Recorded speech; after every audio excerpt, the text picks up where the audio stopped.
मतलब आपे मा छोमन लार पे nyerotol itu. Atau gupi ma ale le gupi kata aperen kuri ma ale le samdao kata. Atau ale ado kurun pak ya mana tu bhitri kata kan. Unni dalam dua dia cik kucang nungkan nungkan bayi biwar kan ani tu tala. Unni biwar kau mitte. Fita ge kata dong bolok kat do fita ge. Atau onkan nak jakare kau itu uful. Pasal unni bunga asrali bunga hek darau kan. Atau onde nak nyala ona single nak mitte dagni reko doya ar ona tok tege ko hulung ar mulk ko atkira ni to matko mutto ma enandre landor ke gelbar awa ko mi gote ye ka ado no on ma to ona jam torot ho ko manji khai na dia era do na ko takna ko ta do unite kira mena kado sirji waika una jenis ko minta kena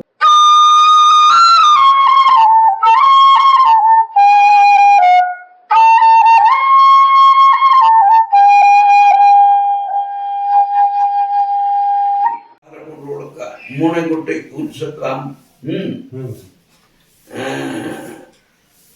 unsakam kata malah telah menakak enoma manji parani konyutum te gidi cimo udah मतलब मान lahar lang man ke mungkin kura malah timan de ko curet kina kuri kura ande bo kuri jomai kura atau ko dulu kin khai mungkin do ko bhor dan kin ado gidi cimo udah kata te do ona bhor dan mon te do bhor dan kan आशीर्वाद kan ado ona आशीर्वाद दिन का onde धोबी घास को सापे कना अदो को सापे कना और ona do उनकी ना ताइनम से नौका अचूर बड़ा के तो उनकी ना ताइनम से को दोहे मेरे मतलब दो धोबी घास लेकर हरियर कान बड़े ताइन बेन और अबेन ताइनम ले दो मिटे अनाज पता दो का लुखी अबेन ताइनम ले नो आता है ना अदो ona do भोर दान करना चिमोड़ा रिया कथा manwara acurkin riak kata ma inama ko galmarau gidi cimora riak bed hol mota lang bujau keda manwa kun tire acurkin kata malang bujau ke ona ma lahare ror bukan eta galmarau sumete one gi notolang bonga budi riak mutulab te to kana gonong ta kama ko em ke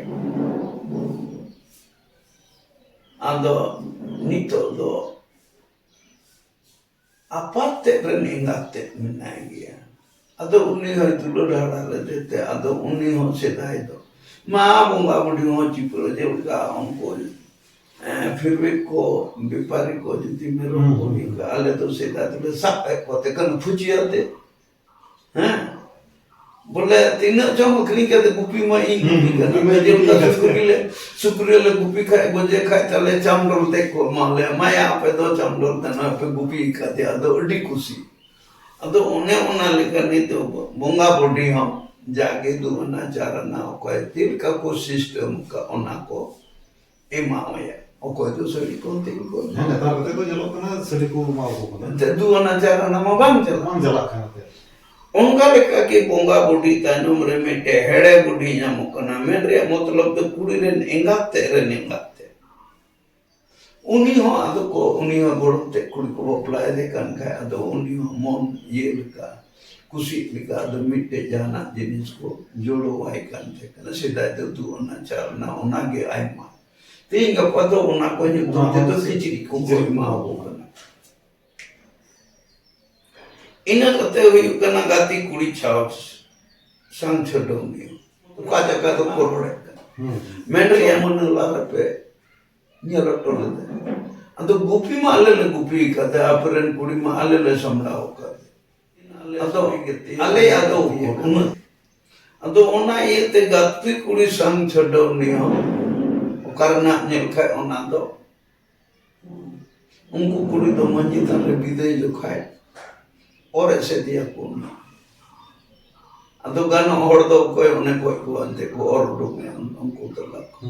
ado nongka na ho unku do ko thoda gan ko ina kate nito hi kana upod tod baba re mane to bhitri katha kan unni do dang gya chik ko janu kan ko bai bihar kana nito to tale unni bihar ko mitte phitege okata dom bolok kha do phitege ado onkana jaga re ko do uful oka jaga mena joto jaga do bon joto jaga ko bono bahkan oka kore chong mena nito do yu kana tuk ho ni sedai ma abu ma mil ma bantai kan tuk ko tegi okur kore ko bono ru mentai kan ado uni kuri leka uni tin marana hoi daᱲᱮᱭᱟᱜᱼᱟ ᱢᱚᱴᱟ ᱜᱮ ᱟᱫᱚ ᱵᱟᱭ ᱠᱩᱴᱩᱝ ᱫᱟᱲᱮᱭᱟᱜ ᱠᱷᱟᱡ ᱠᱚ ᱤᱭᱟᱹ ᱟᱫᱚ ᱩᱱᱠᱩ ᱫᱚ ᱟᱠᱚᱨᱮᱱ ᱢᱤᱥᱨᱟ ᱡᱩᱫᱤ ᱠᱚ ᱤᱫᱤ ᱠᱷᱟᱡ ᱟᱫᱚ ᱟᱠᱚᱨᱮᱱ ᱢᱤᱥᱨᱟ ᱛᱤᱱᱟᱹᱜ ᱟᱭ ᱚᱱᱟ ᱟᱢᱫᱟᱡ ᱜᱮ ᱛᱩᱯ ᱠᱚ ᱵᱮᱱᱟᱣᱟ ᱟᱨ ᱠᱚ ᱟᱹᱜᱩ ᱫᱟᱨᱟᱭ ᱠᱷᱟᱡ ᱚᱱᱟ ᱛᱩᱯ ᱛᱮᱫᱚ ᱪᱮᱫ ᱠᱚ ᱪᱤᱠᱟᱹᱭᱟ ᱧᱮᱞᱟ ᱟᱪᱨᱟᱞᱤ ᱵᱚᱸᱜᱟᱭ ᱦᱮᱡ ᱫᱟᱨᱟᱣ ᱟᱠᱟᱱᱟ ᱟᱫᱚ ᱚᱸᱰᱮᱱᱟᱜ ᱧᱮᱞᱟ ᱚᱱᱟ ᱥᱮᱸᱜᱮᱞ ᱨᱮᱱᱟᱜ ᱢᱤᱫᱴᱮᱡ ᱰᱷᱟᱠᱱᱤ ᱨᱮᱠᱚ ᱫᱚᱦᱚᱭᱟ ᱟᱨ ᱚᱱᱟ tuk tega ko hulung ar mur ko atkir adela na tigi ko thuk ideya banduk kana mente ado ona ko thuk ideya uni bunga do onde ko entur mari hapram ko katha lekate nito ma dala tuk riya hoina gud ajo mena samaj गुड़ आजे तो एना नहीं main कदा सगुन बापला तो मिमिट घरंज रे रस्कते उनकिन दो गुड़ को आजो के गुड़ तो मने हेड़े मारते और मिमिट घरंज रे को युकाना जमोन और उनकिन दो को जंगाता तो रोटी मनन कथा कना ते इन दो बाको चिकाय दे जुतो कथा कना अब तो समय रे उसरे में चिकाय में उना को मिटे दिन दारा बुनिया तो सेटाय तो तीन चिता न कोई ado mimi gharanj reko dular kena ar dular ko samanga kena una kan dia sagun aron ko to kusi raska tende bang kulo tairon kin lagi gul ko to agui gya ante ar gandor re se thari re jangata kin gya ko ar jangata bad ge una gul to ko na pratek gharanj khoi una dular to kin nyam ni to matkom buto ma enan re lang ror ke gelbar awak khoi mi bote ye ka ado no do ona jam ho jam torot manji ye ho farla manji koda na patte to bai do muti ya koda to be farla manji tusko manji ya hawa ye gelbar hawa awak khoi bhajan em bachao ke manji gi ante une jimedar to ado ona ye te mat ko motor ya do odi mara man kana ar onde ya mane mena ar damana kata ar jimedar manji ko hatawe nito do yu kana bariat do chilang mena bariat katha do odong kana bor jatri ko kho nuko bariat do ko bokon bor jatri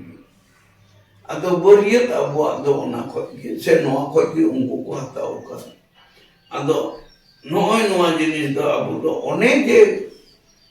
bariat ko chalak kanante किसको राज लेना रही है अदो उन्हें चुंगे उन्हें को लड़ाई को चला लेना कर अदो नुको दो हेरेल में ते कोमेंटो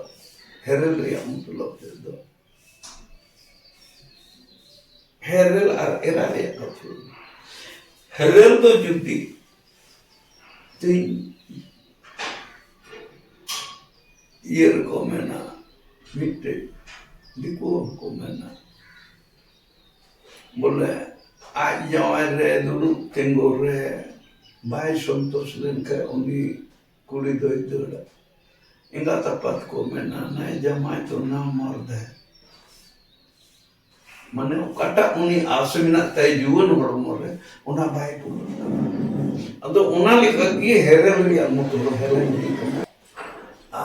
एला दो उना को तकना काटा दो उनी टे फेरा मेना ओका दो सिरजियो वायका ओना जिनिस तो नुको बरियत को दो ओना हेरल लेका ओना ते हेरल को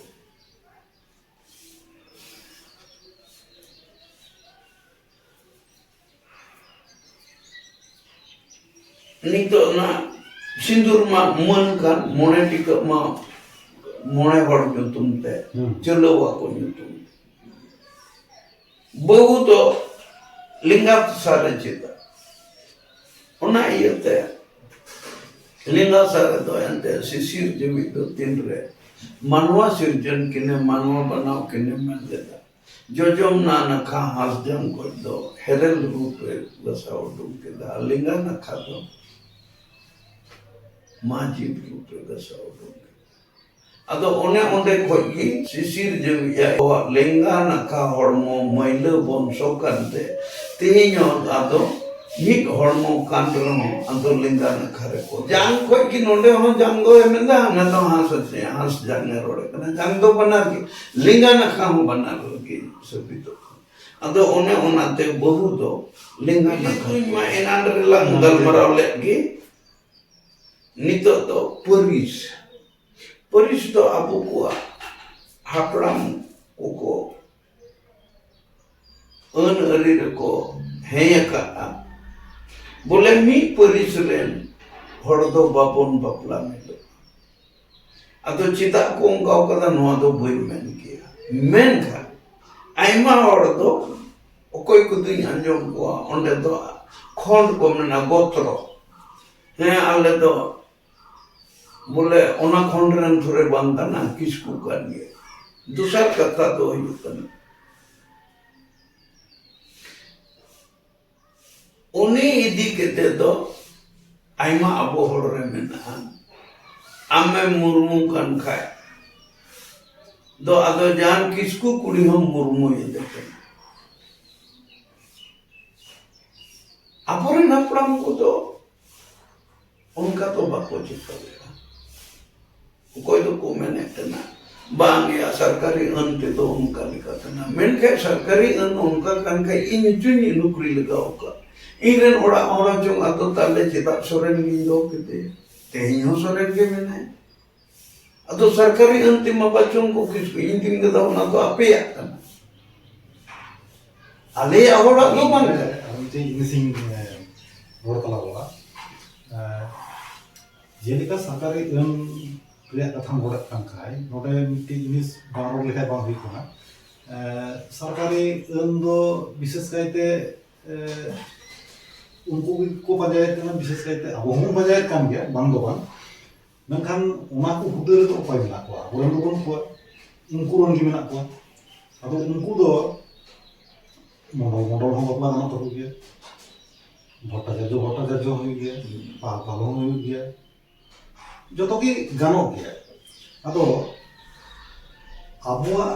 नॉन जे मीट परिस रे बपला बांग हुआ नोआ मैसेज दो उनको थे बांग स्टेर करना और ओना यदि उनको को मेना आले जदि हुई कान खाय आपे आप चदा बांग आले होने मानवा कान गया आपे होपे मानवा कान गया